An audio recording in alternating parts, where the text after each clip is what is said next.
क्योंकि ये जीवन चक्र है। अगर चलता रहे तो चलता रहता है, बहता रहता है, आगे बढ़ता रहता है। अगर यही जीवन रोक दिया जाए तो फिर ये दुख का कारण बन जाता है, परेशानी का कारण बन जाता है। जिस उम्र के लिए हम लोग भटक रहे हैं, जिसे पाने के लिए हम जोर लगा रहे हैं कि चिरंजीव हो जाए, लंबी आयु मिल जाए, बहुत वर्षों तक जिए, 100 वर्ष की जगह 1000 वर्ष आयु हो जाए तो और अच्छा है, और ज़्यादा सुख भोगेंगे, वो 5000 वर्ष की जिनकी आयु है वो अपना प्राण छोड़ने के लिए पूरा जोर लगा रहे हैं।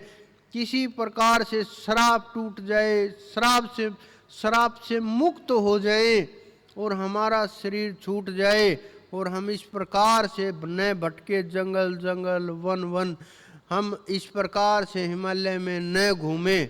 तो आप विचार करो, उनकी ये हालत है। अगर आपका इतनी लंबी आयु हुई तो आपकी क्या हालत होगी। ये परमात्मा ने सब कुछ सोच समझ के कार्य किया है, सब कुछ सोच समझ के तैयार किया है। एक एक चीज नियम कानून और कायदे से तैयार की है, एक एक चीज सोच समझ करके निर्माण किया है, सब कुछ सोच समझ करके प्रदान किया है।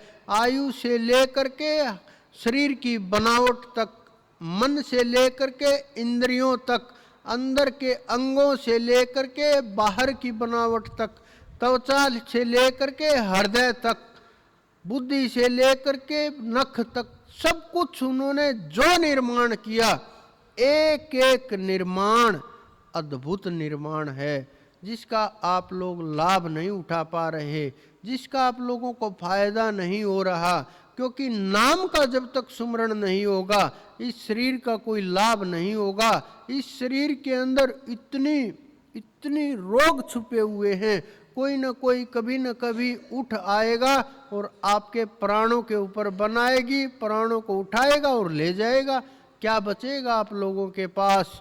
कैसे भजन करोगे आप जाने के बाद?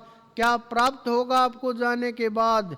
क्या मिलेगा वहां जा करके? क्या जवाब दोगे उस परमात्मा के सामने? जब धर्मराज फाइल खोल करके आपके कर्मों को गिनाएगा, कहाँ मुंह छिपाओगे? क्योंकि कर्म जीवन में कहीं न कहीं गलतियां हो जाती हैं, और ये गलतियां दूसरा पुण्य से कटती नहीं हैं, और गलतियों से पुण्य समाप्त नहीं होता है।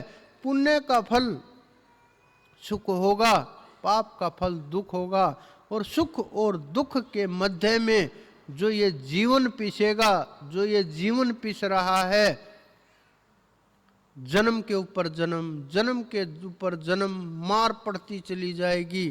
करोड़ों करोड़ जन्म भोग करके इस शरीर के अंदर आए। ये शरीर मिला किस लिए? परमात्मा के भजन के लिए, उसके सानिध्य के लिए, उसके समर्पण के लिए, उसकी प्राप्ति के लिए, कि भजन करके वहां तक पहुंच जाएं, जीवन मुक्त हो जाएं। लेकिन हम भूल गए कि जीवन मुक्ति के लिए तो हमने प्रयास ही नहीं किया। हम तो प्रयास सांसारिक वस्तुओं के लिए कर रहे हैं, हम तो प्रयास सांसारिक भोग विलास के लिए कर रहे हैं, हम तो प्रयास सांसारिक पदार्थों के लिए कर रहे हैं। हम जिस चीज के लिए दौड़ रहे हैं उनका अस्तित्व ही नहीं है, और जब उनका अस्तित्व जिसका है उसकी हम खोज नहीं कर रहे हैं। जो आपके अंदर शब्द है उसकी खोज कीजिए।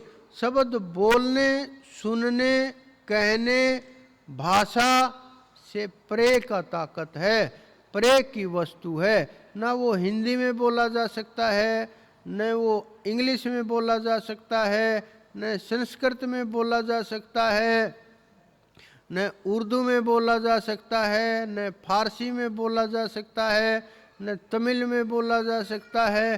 क्योंकि शब्द की कोई भाषा नहीं होती, शब्द का कोई धर्म नहीं होता, शब्द का कोई मजहब नहीं होता, शब्द की कोई जाति नहीं होती।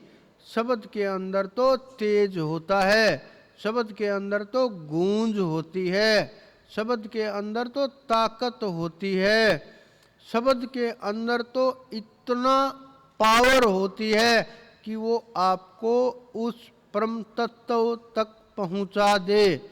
शब्द अनुभव किया जाता है, शब्द सुना जाता है, लेकिन इन कानों से नहीं।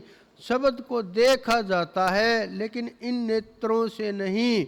उन नेत्रों से जो तीसरा नेत्र है, उससे जब आप तीसरे नेत्र के ऊपर जाओगे तो आप समझ लेना कि आप उस द्वार तक पहुंच गए हो, उस चौखट तक पहुंच गए हो, उसके दरवाजे के ऊपर खड़े हो। इस दरवाजा ये खुलते ही आगे का रास्ता खुल जाएगा और मंजिल के लिए तलाश शुरू हो जाएगी।